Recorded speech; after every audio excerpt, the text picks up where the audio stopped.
Hi. పుట్టిన పిల్లల దగ్గర నుంచి చనిపోయే ముసలాల దాకా రోజు ప్రతి ఒక్కరు మామూలుగా చూసే ప్రాబ్లం ఫీవర్. సో దాని గురించి ఈరోజు మనం డీటెయిల్గా మాట్లాడుకుందాం. This is doctor Shyamakrishna Kumar Pasupuleti, general physician and diabetologist, Shri Sai hospital, railway Koduru. ప్రతి ఒక్కరి జీవితంలో రోజు కానీ తరచుగా కానీ ఫేస్ చేసే చిన్న ప్రాబ్లం ఫీవర్. కానీ ఇది చిన్న ప్రాబ్లం అని చెప్పేసి మనకు తెలిసిన వాళ్ళు వీళ్ళు చెప్పడం వల్ల, లేకపోతే కామన్గా మెడికల్ షాప్కి వెళ్ళి తీసుకొని పారాసెటమాల్ ట్యాబ్లెట్ వేసేసుకొని ఈ జ్వరం తగ్గిపోతుంది అని చెప్పి చాలా లైట్గా తీసుకుంటారు. కానీ జ్వరం రావడానికి బ్యాక్టీరియల్ ఇన్ఫెక్షన్స్, వైరల్ ఇన్ఫెక్షన్స్, కొన్ని క్యాన్సర్స్లోను వేరే పెద్ద పెద్ద జబ్బుల్లో కూడా ముందు ఫీవర్తోనే స్టార్ట్ అవుతుంది. సో ఇవన్నీ మనం తెలుసుకోకుండా ఎవరో చెప్పారని చెప్పి చిన్న ఫార్మసీలోకి వెళ్ళిపోయి ఒక పారాసెటమాల్ ట్యాబ్లెట్ తీసుకొని పొద్దున సాయంత్రం వేసుకొని మాకు జ్వరం తగ్గిపోతుంది అంటే మీరే ఇబ్బందులు పడాల్సి వస్తుంది. సో అసలు జ్వరం ఎందుకు వస్తుంది, దేని వల్ల వస్తుంది అని చెప్పి కొంచెం క్లుప్తంగా మనం మాట్లాడుకుందాం. మొదటిది, జ్వరం రావడానికి కోల్డ్, ఫ్లూ, క్రూప్ అనే వైరల్ ఇన్ఫెక్షన్స్ ద్వారా వచ్చే ఛాన్సెస్ ఉంటాయి. ఈఎన్టీ ప్రాబ్లమ్స్ అంటే ముక్కు, చెవు, గొంతుల ఇన్ఫెక్షన్స్, బ్యాక్టీరియల్ ఇన్ఫెక్షన్స్ కానీ వైరల్ ఇన్ఫెక్షన్స్ కానీ, ఓటైటిస్ మీడియా, ఓటైటిస్ ఎక్స్టర్నా, ఇంటర్నా, వీటి వల్ల కూడా జ్వరం వచ్చే ఛాన్సెస్ చాలా ఎక్కువగా ఉంటుంది.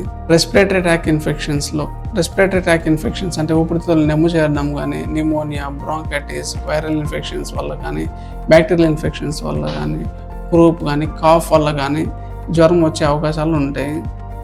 గ్యాస్ట్రోఎంటరైటిస్ ప్రాబ్లమ్స్ వల్ల కూడా ఫీవర్ వచ్చే ఛాన్సెస్ ఎక్కువ ఉంటుంది. ఉదాహరణకి లివర్ ఇన్ఫెక్షన్ అయినప్పుడు జాండీస్తో పాటు మన ఫీవర్ స్పైక్స్ కూడా వచ్చే అవకాశాలు ఉంటాయి.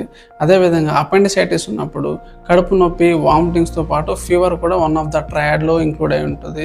కాబట్టి gastrointestinal problems like vomiting, motions, వీటితో పాటు డిహైడ్రేషన్ అయినప్పుడు ఫీవర్ కూడా వచ్చే ఛాన్సెస్ ఉంటుంది. అదేవిధంగా ఫీవర్ విత్ ర్యాష్ ఉన్నప్పుడు చికెన్ పాక్స్, మీజల్స్, మమ్స్ ఇవన్నీ వచ్చే అవకాశాలు ఉంటాయి.